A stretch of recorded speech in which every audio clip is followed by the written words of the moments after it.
Assalaamu calaykum daawadayaal kusoo dhawaada mid ka mid ah casharadii ku saabsanaa barashada luqadda Ingiriisiga.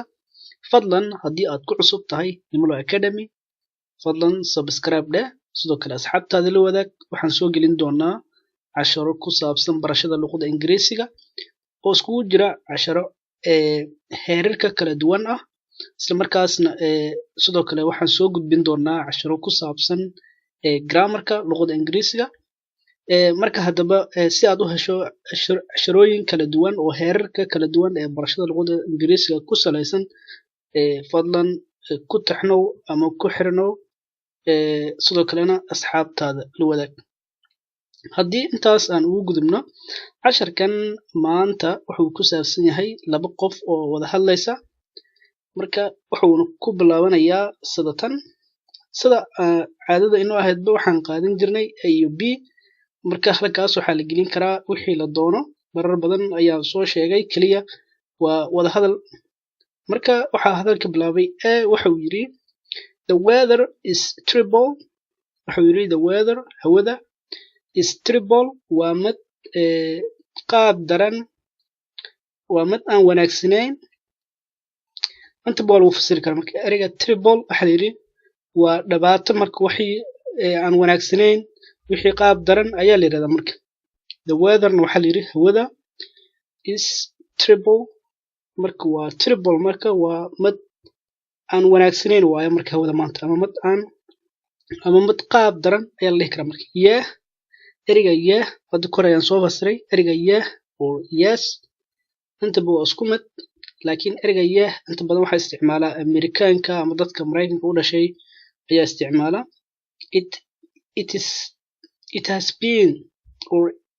It has been raining. Ereyga it is waa la soo gaabiyay, marka waa short form. Waxaa loola jeedaa marka hawadii ayaa loola jeedaa. Waxay ahayd marka hawada waxay ahayd raining. It has been raining a lot. In badan ayaa roob da'ayay. Marka it has been raining a lot these days. Maalmahani oo dhami waxay ahaayeen inta badan kuwa roob da'aya, ama waxaa da'ayay roob badan. A lot waa in badan. Marka raining waa roob da'is. Roobka markuu da'ayo ayaa la yiraahdaa. Marka it has been raining a lot these days. Maalmahan roob badan ayaa da'ayay. Wuxuu yiri I have been watching a lot of videos at home or at home. Labada baa la dhihi karaa. I have been watching waxaan ahaa qof daawanaya a lot of videos, muuqaalo badan, at home guriga ayaan ku daawanayay, because maxaa yeelay of the constant rain. Because of the constant rain. Roob joogto ah dartiis ayaa waxaan u daawanayay muuqaalo badan aniga oo jooga guriga, ayuu leeyahay. Marka I've been watching a lot of videos, waxaan daawanayay muuqaalo badan at home guriga, because maxaa yeelay of the constant rain. Sababtoo ah waxa uu leeyahay roob joogto ah ayaa da'ayay. Marka Bigii wuxuu yiri have you heard ma maqashay when it is supposed to get better or to get better. Ma maqashay, have you heard ma maqashay, when xilliga it is supposed to get better, xilliga ay ku qasbanaan doonto, ama xilliga lagu wado. Ereyga supposed waxaan dhahnay xilliga lagu wado, ama xilliga ay noqon doonto ayaa la yiraahdaa, lagu fasiray ereyga. Marka waxaa la yiri wuxuu yiri ma maqashay, have you heard ma maqashay, when xilliga it's supposed to get better, xilliga ay wanaagsanaan doonta ma maqashay ayuu yiri. Marka I saw waxaan arkay the weather report. Warbixin ku saabsan hawada ayaan arkay. I saw waxaan arkay the weather report. Warbixin ku saabsan hawada ayaan arkay. And it is going to rain for the next 8 days. Waxaan arkay buu leeyahay report ku saleysan ama warbixin ku saabsan hawada, waxaana lagu wadaa ama it is going to waxay noqon doontaa, ama waxaa lagu wadaa to rain inay roob da'o marka for the next 8 days. 8 maalin ee soo socota waxaa lagu wadaa ama waxay noqon doontaa marka roob ayaa di'i doona ayuu yiri. Marka that sucks so much.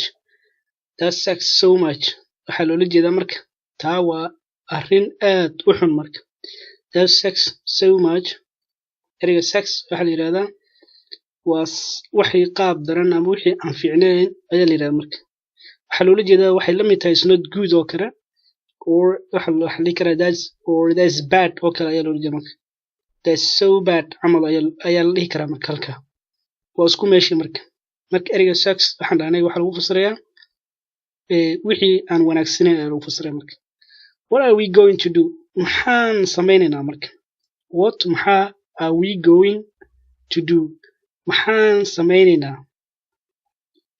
I'm getting pretty bored aad ayaan marka u caajisay marka I'm getting pretty bored aad ayaan u caajisay we should do something despite the rain we annaga should do inaan sameynaa something wax waa inaan sameynaa despite the rain haba jire ama inkastoo ayaa lagu fasiraa marka ereyga despite haba waxaa la dhihi karaa haba ahaatee ama waxaa la dhihi karaa inkastoo labadaba waa lagu fasiri karaa marka laakiin hadda waxay ugu jirtaa we should do something waa inaan wax aan sameynaa ayuu ula jeedaa despite inkastoo uu jiro roob ayaa loola jeedaa marka we should do something waa inaan wax sameynaa despite inkastoo uu jiro the rain inkastoo uu roob uu jiro haddana waa inaan wax aan sameynaa I am with you waan kugu raacsanahay taas ama I am with you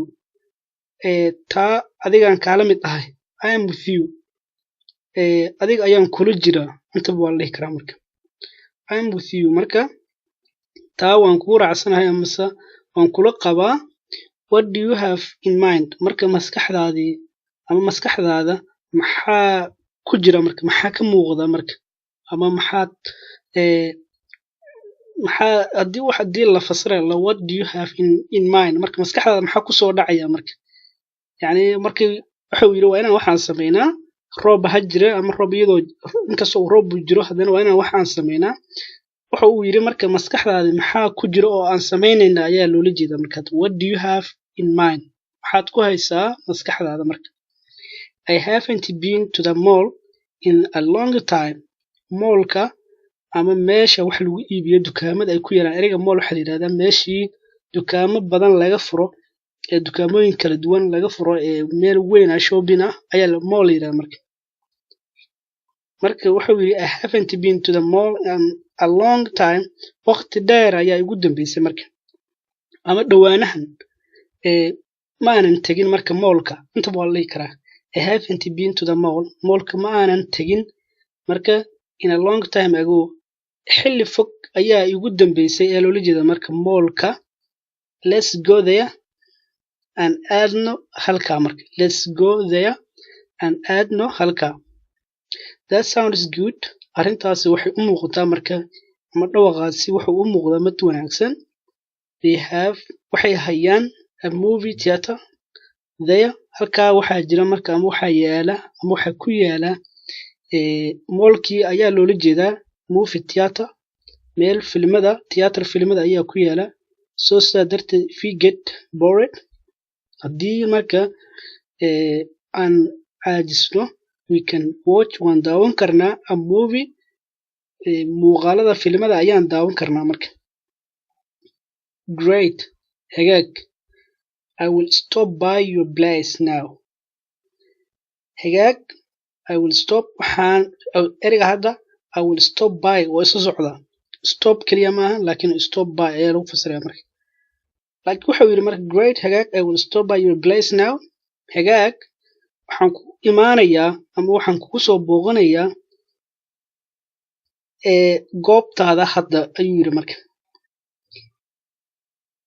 I will stop by your place now hadda waxaan kugu imaanayaa waxaan kugu soo booqanayaa goobtaada ereyga stop by waxaa la yidhahdaa booqasho gaaban markii qof aad sii marayso oo kale waddada haddii aad meel u socotay laakiin meel dhexda aad in yar aad istaagayso ayaa loo isticmaala marka stop by laakiin booqashada caadiga ah looma isticmaalo laakiin waa booqasho gaaban oo qofka si in waqti yar keliya uu meesha istaagayo oo laakiin moolkiisa ay tahay ama meel kale inuu usii socdo ay tahay marka. Okay, ayuu yidhi don't forget ilowin to bring inaad keensatid ama aad keento ama aad soo qaadato your umbrella daladaada inaad soo qaadato ilowin ayuu yidhi marka. The rain roobka can start up wuu bilaaban karayaa again anytime mar kale roobku wuu bilaaban karayaa xilligii uu doono. Marka wuxuu yidhi waxaan imaanayaa oo aan kaa soo maraya goobtaada hadda ayuu yidhi. Okay ayuu yidhi ha soo ilowin don't forget to bring inaad soo qaadid area bring waxaa dhahnay waa sida take oo kale laakiin hadda sidoo kale waxaa loo isticmaalaa delivery markii wax qof kale loo geynayo laakiin hadda waxa ugu jirtaa marka soo qaadasho marka. Wuxuu yidhi marka daladaada ha soo ilowin oo soo qaado sidoo kale roobka wuu bilaaban karayaa xilligii uu doono ama waqti waliba. Halkan marka waxaan ku haysanaa erayaashii ugu muhiimsanaa casharka inkastoo casharka aan soo dulmaray haddana waa muhiim in erayaashii ugu muhiimsanaa uu qofka uu meel uu ku qorto sababtoo ah casharka oo dhan kaliya muhiim ah laakiin erayaasha qudhooda waa muhiim sababtoo ah erayaasha ayaa ah waxa maalin waliba aad u baahan tahay inaad isticmaasho markii jumlad aad dhisayso marka terrible waxaa dhahnay waa dhibaato ama mushkilad ama qofka xaalad adag marka uu ku jiro ayaa la isticmaalaa. Raining waxaa dhahnay waa roob da'is laakiin rain markay tahay oo ing-da aan raacin waxay noqonaysaa marka roobkii ay noqonaysaa mar waa magac laakiin hadda raining markay tahay hadda waxay ugu jirtaa roobkii da'ista ayay ugu jirtaa marka ama ficil ayay ugu jirtaa hadda. Constant waxaa dhahnay waa wax joogto ah ama wax walba isku xiran oo joogto ah. Hear waxaa dhahnay waa wax maqlista ama wixii la maqlayo.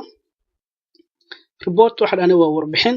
Despite waa inkastoo ayaa loola jeedaa. Bring waxaa dhahnay marka waa soo qaadasho. Umbrella waxaa dhahnay dalad.